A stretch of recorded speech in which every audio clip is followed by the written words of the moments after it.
Do you have any doubt that your parents love you? I know they've always done their best raising me. That's never been it. I've always thought you were good parents. It's just some techniques I didn't agree with. Okay, but you believe that they love you? Yes. Do you believe that they want the best for you? Yes. You just disagree with how they're going about it?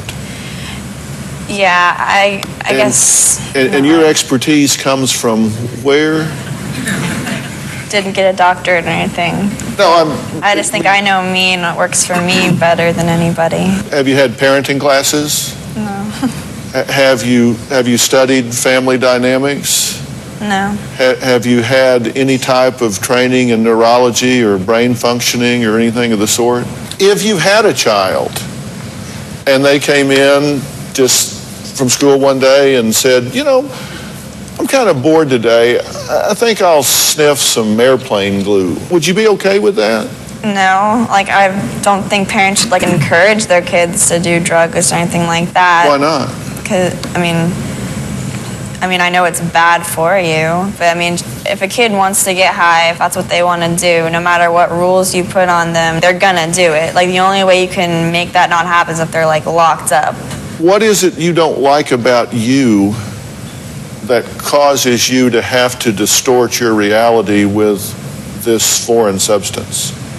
I'm fine with myself. I just think that it's fun. I had other ways of having fun. I really like theater and cheerleading. But the difference between theater and sniffing toxic substances is theater won't kill millions of brain cells, and inhaling these toxic substances will. Well, I've seen tons of people do it several times, and nothing's ever happened to any of them. No, it is happening to them. You just haven't seen the result of it yet. It's happening. It really will bite you, but you don't believe that? I guess it just doesn't scare me because it's down the road. If you went home today, you would do this again, wouldn't you? No. I honestly wouldn't. Why? Because, I want to go home, and I want to get my friends that I had back. And the only way to do that is to not do drugs. So you've had an epiphany since yesterday? No. Because yesterday you told my producers that given the opportunity, you would do it again. Oh, I know what they're referring to. Yeah, I'll do stuff later on, but not while I'm under their roof. Why do you enjoy it so much? I guess for the, adrenaline rush. It wasn't necessarily drugs that I liked. It was just from misbehaving, I guess, kind of gives you a thrill. All right, we're going to take a break. Next, Mom Karen says her 15-year-old daughter Hannah wants to get emancipated at age 17. She fears she could end up in the morgue if that happens. So we'll talk to all three of these folks when we come back.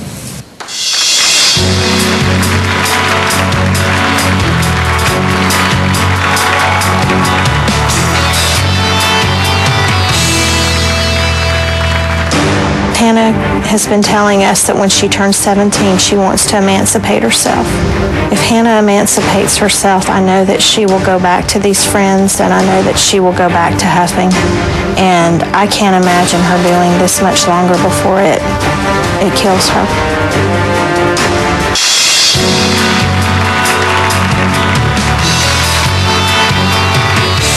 Well, today we're talking about how trying things that are all the rage can sometimes lead to deadly outcomes. Now, Karen and Randall's 15-year-old daughter, Hannah, is in rehab. She wound up there because her parents discovered that she was doing what's called huffing. They fear she could end up dead if she doesn't stop inhaling everything from paint thinner to glue to keyboard cleaner, anything that has this effect on her.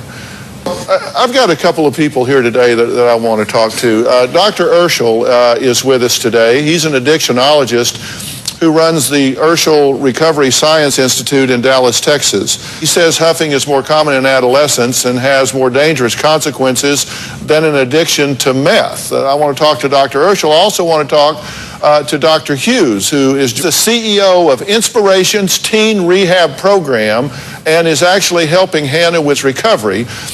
He is joined by Chris and Karen Walsh, owners of Inspirations Teen Rehab. Dr. Urschel, let me start with you.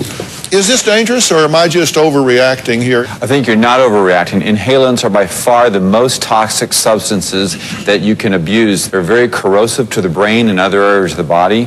And unlike what Hannah was saying earlier, she can die from just one huffing episode. There's a medical disease called sudden sniffing death, where actually one episode of huffing can cause your heart to stop immediately with no other pre-existing problems with your heart or other previous signs. This is a very dangerous addiction, probably the most dangerous that's out there. Look what she already told us. She just said when she huffs it, her whole body goes numb. That means the whole brain is shutting down. Why would these guys say this if it's not true?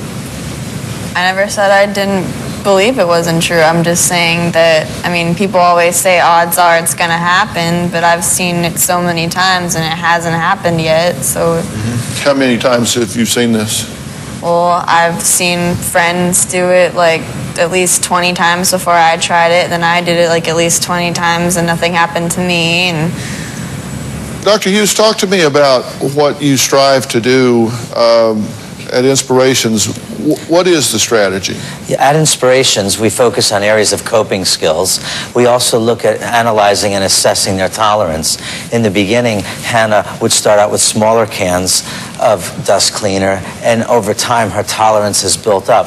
The same as one would do with cigarettes. They start out with 1 or 2 cigarettes, and eventually they're up to a pack a day. So my concern for Hannah is that she grasps the tools that we teach her at the center, the alter avoiding, acknowledge, accepting, avoiding situations that can be, of course, not only stressful but very dangerous to her, and of course knowing the effects of each of these particular drugs and its mixtures. Do you think you're being helped by what you're doing, or do you think you don't need help, so it's not really an issue?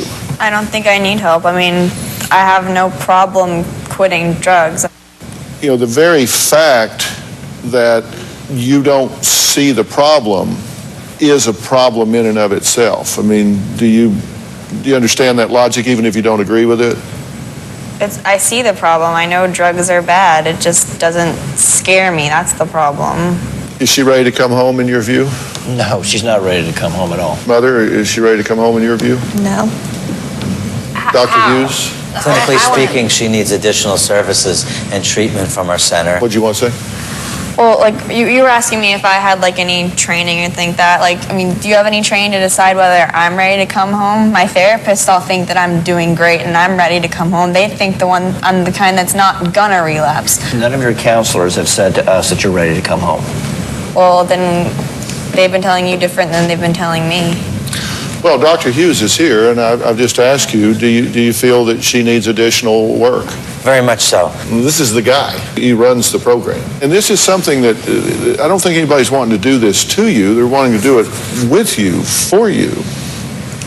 But they don't understand. I don't have a problem with quitting drugs. So why do I need help if I am able and willing to not do drugs anymore? Why do I need treatment? I can let Dr. Hughes answer that. She's showing 2 characteristics significant to dependence: tolerance and withdrawal. Tolerance is her ability to use more and more amount of that drug over time, and withdrawal are the negative side effects that she's physiologically and psychologically But I had no experiencing. withdrawals. Well, I know that Randall and Karen's insurance is running out. You guys have said that you think Hannah's not ready to come home.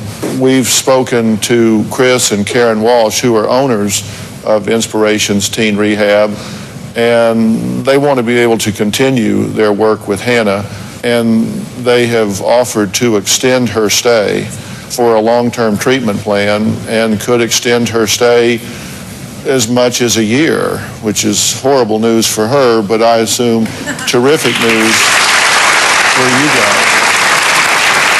How do you feel about that, Dad? I think it's like an answer to prayer. But you guys are willing to step up and help here any way that you can. Absolutely. Absolutely. Thank you. Yes.